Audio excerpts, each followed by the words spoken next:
up, everybody? This is Chris's Backyard Garage. We have a special, I guess, segment or episode we're going to be doing here. It's actually going to be a project that's going to be for my son. He just turned 15 today, but you know, kids nowadays, when he turns 16, we eventually want a car. The project is going to take us a route that we more than likely already know. It's all going to start with a Honda engine. A little bit more about that, I'll let my son explain. Hey guys, this is Chris Jr. The engine we have today is actually a K24A, which you're going to see, or A4. This is a K24A4, which you're going to see in a bit. It's right over here. This is hopefully going to be a really good build. We have already thought a lot about it, but yeah. So this right here is the K24A4. Supposedly this engine has over 160,000 miles on it. Apparently a misfire was developed in cylinder 3. A little bit more on what he said. Cylinder 3 developed a misfire, and of course anybody that actually starts seeing a check engine light doesn't want to really deal with it, but in trying to fix an issue there, spark plugs were changed around, coil packs were changed around, just to see if it goes away. It kind of went away, was an intermittent issue, until ultimately he was driving back home, and all he remembered seeing was blue smoke behind him, a significant loss of power in the engine, and right before he got home, engine just stalls out and said goodbye. So he pushed it the rest of the way home, which was in the back alleyway. No big deal for my brother, but he already anticipated doing some repairs, some swaps. So he pulled his motor out last week, and I said, hey, don't junk it. Don't junk it. And the plan is to put it in something that my son's gonna be able to drive, and something fun. Obviously, we're gonna keep it safe, but we're gonna keep it fun also. A little bit of history with my son. He's been into cars. For a while. Of course, Daddy had his hand in it, but he has the passion, and I know that he's gonna love this. And I thought, you know, hey, this might be something great that me and my son could do, as a father-son duo kind of stuff. You know, see where his brain is at, and you know, give him some of little of my skill set that I've accomplished or obtained in the last 20 plus years. So this is gonna be fun. Another thing that I have learned and I should keep in my mind is always stay organized.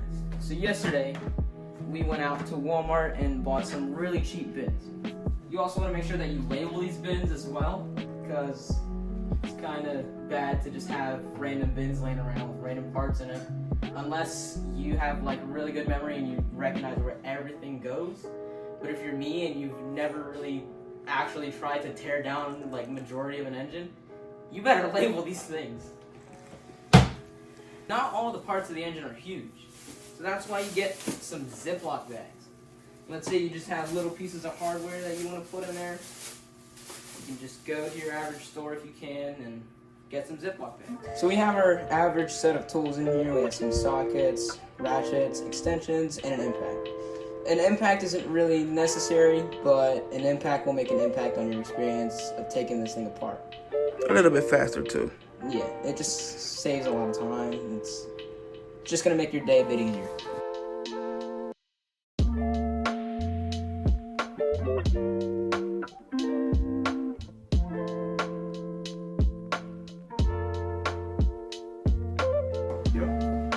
Take it?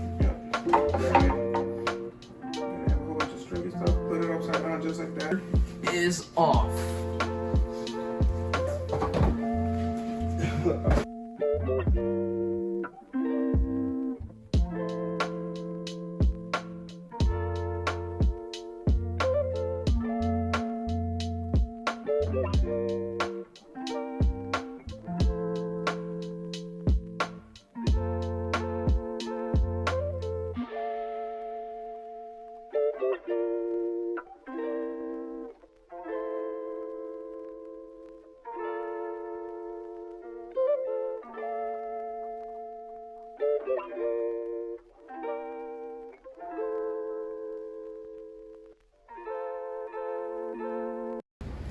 We are now going to move onto the front of the engine for a bit.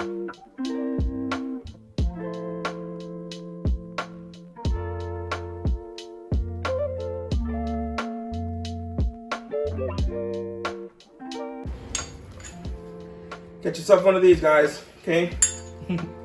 I'm not into Hondas anymore. I've done it for a couple of years. You can show what I have now, but that's my project car. But this will save you a lot.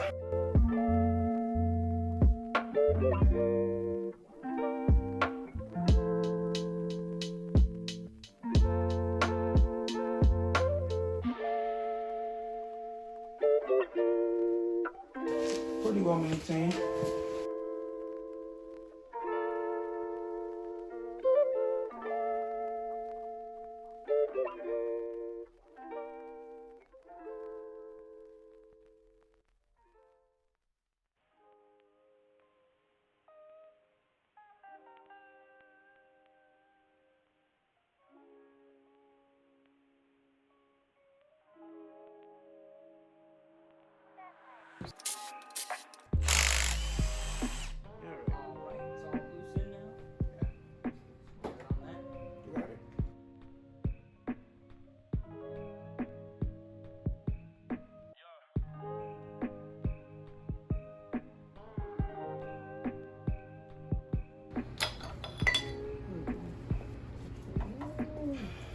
So this here is the exhaust cam.